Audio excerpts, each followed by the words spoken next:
सिद्धेभ्यः। ओम नमः सिद्धेभ्यः। ओम नमः सिद्धेभ्यः।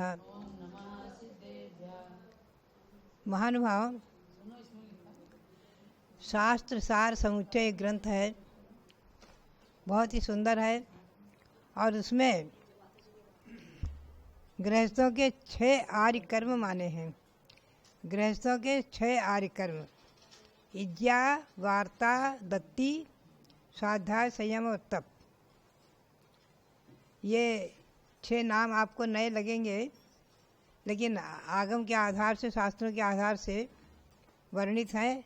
और मैंने लगभग समझ लीजिए कि सन 73 में जब जैन भारती लिखी है तो उसमें इनको उल्लिखित किया है और इनका वर्णन उसमें लिया है। इज्जा, वार्ता, दत्ति, स्वाध्याय, संयम, तपः। इज्जा यानी पूजा। इज्जा का अर्थ है भगवान की पूजा करना। इज्जा यानी पूजा, और उस पूजा के 5 भेद हैं, कहीं 10 भेद भी हैं। 5 भेद तो मुख्य रूप से हैं। नित्यमय है, माने नित्य अभिषेक पूर्वक पूजा करना। चतुर्मुख, कल्पद्रुम, आष्ठानिक और इंद्र ध्वजादि। इनके विषय में फिर कई प्रकाश डालेंगे। और दूसरी है वार्ता। वार्ता का अर्थ है असी मसी कृषि आदि के द्वारा 6 क्रियाओं को करना गारहस्थ जीवन में। और दत्ती, तीसरा है दत्ती। दत्ती का अर्थ है दान।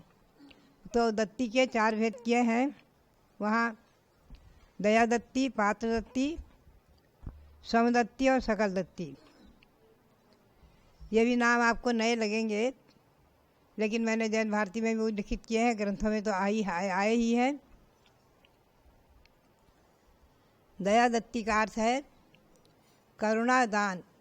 करुणापूर्वक जीवों को, दुखी दरिद्री जीवों को, दुखी जीवों को, अंधे हैं, हीन हैं, बधिरे हैं आदि ऐसे जीवों को, और पशुओं को जो करुणा बुद्धि से दिया जाता है वो दया दत्ती कहलाता है। क्योंकि आप ध्यान रखें, जहाँ 6 आवश्यक क्रियाएं हैं, दानम, पूजा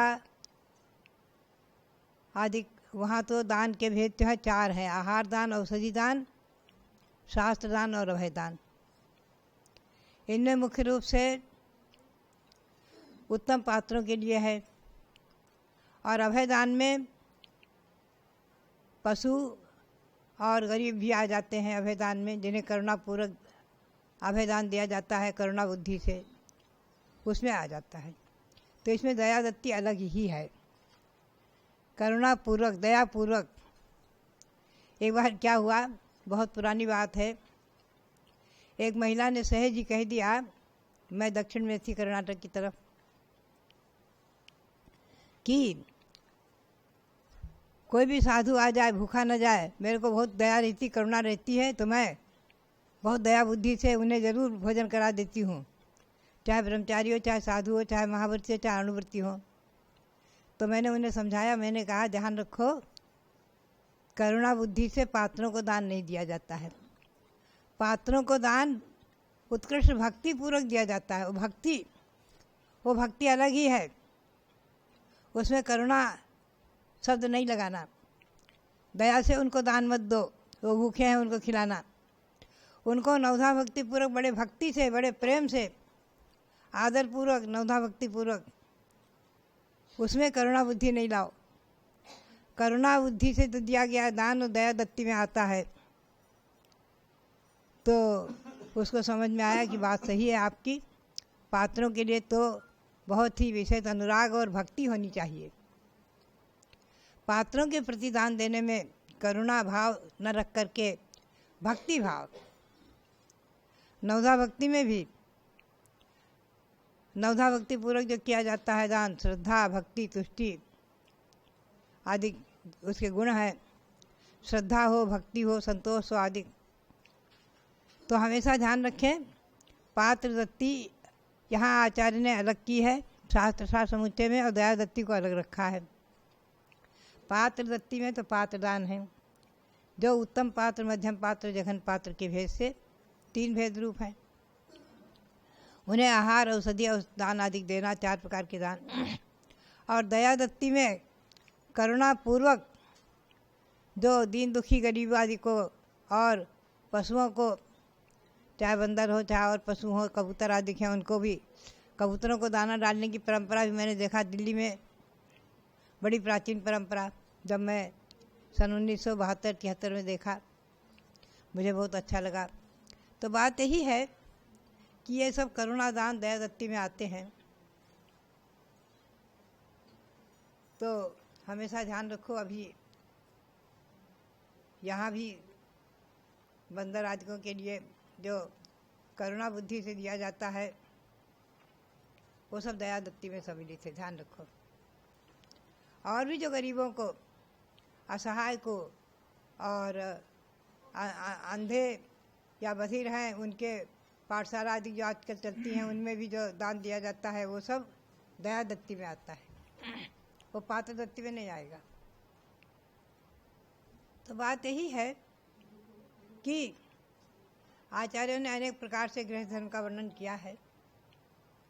हम गृहस्थ धर्म संबंधी देखें तो वैसे 36 श्रावकाचार तो छपे हुए हैं और प्रकाशित हैं। आप लोगों को स्वाध्याय करना चाहिए श्रावकाचारों का।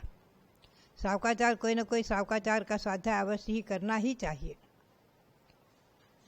बात यही है कि हम और आप विचार करके देखें कि क्षितिगत में बट बीजम, जैसे अच्छी उपजाऊ भूमि में एक वट का बीज डाला जाता है, वट का बीज छोटा सा होता है, लेकिन उसका वृक्ष सबसे बड़ा होता है।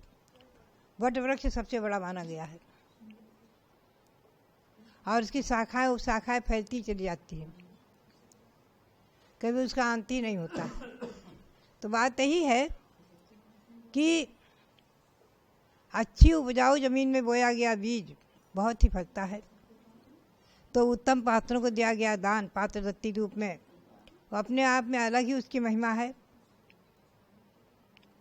उसका महत्व तो सम्यक दृष्टि के लिए तो निश्चित ही देवपद। सम्यक दृष्टि अगर दान देते पात्र दान तो देवपद को प्राप्त करते हैं। और अगर सम्यक दर्शन नहीं प्रकट हुआ है, भद्र जीव हैं, भव्य भद्र हैं। देखिए, मिथ्या दृष्टि में 2 भेद किए हैं श्रावकाचारों में। एक भद्र मिथ्या दृष्टि जो कुधर्मस्तो भी सद्धर्मम लघु कर्मतया द्विषण, भले ही अभी समीचीन धर्म को नहीं प्राप्त किया है, लेकिन सच्चे धर्म से जिसको विद्वेष नहीं है, द्वेष नहीं करता है, प्रेम करता है, वो भद्र माना जाता है, भद्र मिथ्या दृष्टि। और एक मिथ्या दृष्टि ऐसे होते हैं जो सच्चे धर्म से, अहिंसा परमो धर्म से अथवा योग्य जैन धर्म से विद्वेष रखते हैं। कभी जमाना था हस्तिनातार डिमाने भी न गच्छे जैन मंदिर में, ऐसे भी लोग थे कि हाथी के पैर की जेब दबकर मर जाना अच्छा, लेकिन जैन मंदिर में नहीं जाना आदि ऐसे। तो ये बात वर्तमान में मैं देखती हूँ नहीं है, बहुत सामंजस्य है, बहुत आपस का सामंजस्य जिसे कहते हैं ना, कि धर्म के प्रति विद्वेषी नहीं है। और अहिंसा धर्म के प्रति मैं देखती हूँ प्रायः सभी को प्रेम है, अनुराग है। तो बात यही है कि वो भद्र कहलाते हैं, भले ही सम्यक दर्शन नहीं प्रकट हुआ, भद्र कहलाते हैं। तो हमेशा ध्यान रखें आप कि पात्र दान अलग है, करुणा दान अलग है, लेकिन अपना अपना महत्व है। करुणा दान का भी बहुत बड़ा महत्व है, बहुत महत्व है। करुणा दान से भी जो है ये जीव दीर्घायु होते हैं और स्वस्थ होते हैं, निरोग होते हैं, आदि अनेकों गुण उसके बताए गए हैं। तो बात वर्तमान में हम देखते हैं कि अहिंसक पशुओं के लिए, अहिंसक लोगों के लिए जो दान दिया जाता है महत्वपूर्ण है। जो हिंसा में प्रवृत्ति करने वाले हैं, हिंसक हैं, उनके लिए कदाचित हानिप्रद भी हो जाता है। वर्तमान में हमारी जैन समाज में दान देने की परंपरा तो अनादि से चली आ रही है, लेकिन वर्तमान में भी हमने समाज में देखा है कि न दानदाताओं की कमी है, न धर्म में अनुराग रखने वालों की कमी है, न तीर्थों के जीर्णोद्धार में कमी है। तीर्थों के विकास के लिए चर्चा जब आती है तो लोग आगे से आगे बढ़ते हैं। मूर्ति निर्माण की चर्चा आती तो आगे से आगे आते हैं। मंदिर निर्माण की चर्चा चलती तो आगे से आगे आते हैं। और जिनके फलस्वरूप हम देख रहे हैं भगवान ऋषभदेव मांगी तुंगी में प्रकट हो गए। आज जम्बूद्वीप में हस्तिनापुर में देखिए आप, जैन भूगोल की रचना, जम्बूद्वीप की रचना, तीन लोक की रचना, 13 द्वीप की रचना आदि ये सब साकार हो गई। ये सब क्या है? ये सब दातारों का प्रेम, अनुराग धर्म के प्रति और उनकी भावनाएं जुड़ी हुई हैं।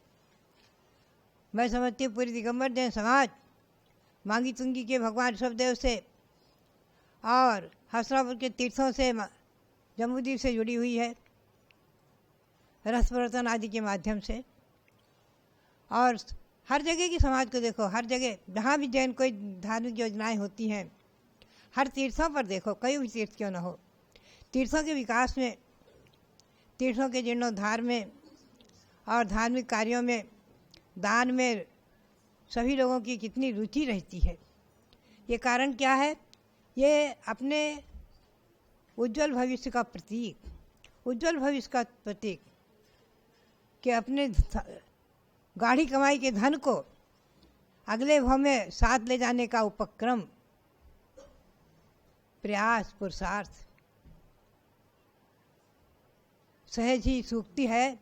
इस हाथ दीजिए उस हाथ दीजिए, खाए खोया बह गया। ये किंवदंती कहावत चली आ रही है। तो बात यही है कि अच्छे कार्यों में, भगवंतों की भक्ति में, दान में लगाया गया द्रव्य 10 गुना होकर नहीं, 100 गुना होकर नहीं, पता नहीं कितने गुना होकर फलता है। दान देने वाले कभी गरीब नहीं होंगे, तो उत्तरोत्तर उनके धन की वृद्धि होती चली जाएगी। ये नियम है। तो भव्यात्माओं, मुझे अच्छा लगा आज करुणा दान की घोषणा और चर्चा आपके सामने आई। हमेशा हम और आप सभी इस भगवंतों के बताए हुए मार्ग पर चलते हुए और गार्हस्थ जीवन में आप अपने समय का, अपनी चंचला लक्ष्मी का सदुपयोग करते रहें और अपने मानव जीवन के क्षण क्षण का सदुपयोग करते रहें। हम साधुगण धार्मिक अपने अनुष्ठानों में, धार्मिक क्रियाओं में, अपनी आवश्यक क्रियाओं में और धार्मिक क्षेत्रों के विकास आदि की जो चर्चाएं करते हैं और जो आपको आगम के परिप्रेक्ष्य में कुछ 2 शब्द सुनाते हैं, इसमें हम लोग अपने कार्यों में और अपने धर्म ध्यान में हमेशा अपने समय को व्यतीत करते रहें। इसी भावना के साथ इस वर्तमान की वैश्विक महामारी के प्रसंग में भी हम और आप आज पारस चैनल के माध्यम से, जूम के माध्यम से एक दूसरे से जुड़े हुए हैं और भगवंतों की वाणी को और धार्मिक विचारधाराओं को, धर्म प्रभावना के कार्यों को आगे बढ़ा रहे हैं। ये बहुत ही अच्छी बात है कि ये समय का सदुपयोग, समय का, ऐसे वैश्विक महामारी में भी समय का सदुपयोग चल रहा है। तो आचार्यों ने यही कहा है कि हम कैसी भी परिस्थिति में क्यों न हो, धर्म, धैर्य और अपने कर्तव्य को न भूलें। इसी भावना के साथ आप सबके लिए बहुत बहुत मंगल आशीर्वाद, बहुत बहुत मंगल आशीर्वाद।